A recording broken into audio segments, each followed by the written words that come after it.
కాకినాడ జిల్లా ముమ్మిడివరం నియోజకవర్గం తాళరేవు మండలం కొరంగి అభయారణ్యమాడ ఫారెస్ట్ భవనంలో ఆసియన్ నీటి పక్షులు గణాంకాల సమీక్ష సమావేశం జరిగింది.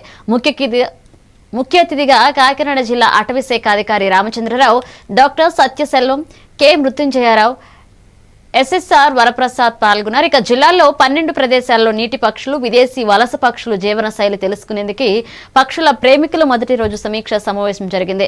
ఇక రెండవ రోజు వివిధ ప్రదేశాలలో పక్షుల స్థితిగతులు తెలుసుకునేందుకు ఫీల్డ్ వర్క్ నిర్వహిస్తున్నామని అధికారులు తెలిపారు. ఈ కార్యక్రమానికి ఆదిత్య డిగ్రీ కాలేజ్ విద్యార్థులు, పక్షుల ప్రేమికులు హాజరయ్యారు.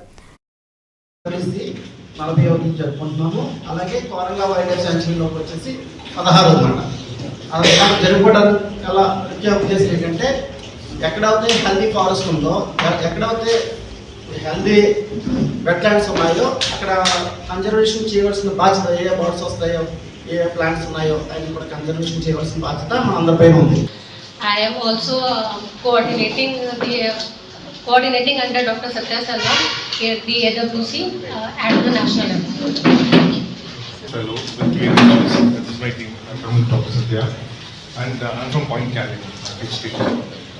This is my second. In a lot of states, I've taken more than 600 species. So, as you mentioned, for Indian schoolers and other ways. Different issues ఉన్నాయి. సో కొల్లేరు ఉంది. కొల్లేరు is one of the important wetland. దానికి అక్కడ ఉన్న problems ఏంటి, అది maximum efforts మనం ఎంతవరకు మనం చేయగలము, ఎంతవరకు డిపార్ట్మెంట్ టోటల్ కాదు, డిపార్ట్మెంట్ అసలు బర్డ్స్ ఏ బర్డ్స్ ఉన్నాయో బర్డ్ పేరు తెలిసేవారు. అప్పుడెప్పుడు యూనివర్సిటీ వీకులు అప్పుడప్పుడు ఎవరో ఒకళ్ళు ఒక షార్ట్ నోట్స్ రాసేవాళ్ళు. 40వ జరుపుకుంటున్నాము. అలాగే కోరంగా వైల్డ్ లైఫ్ శాంక్చురీలోకి వచ్చేసి 16వ మాట. అలా జరుపుకోవడం చాలా ముఖ్య ఉద్దేశం ఏంటంటే ఎక్కడైతే హెల్దీ ఫారెస్ట్ ఉందో, ఎక్కడైతే హెల్దీ వెట్లాండ్స్ ఉన్నాయో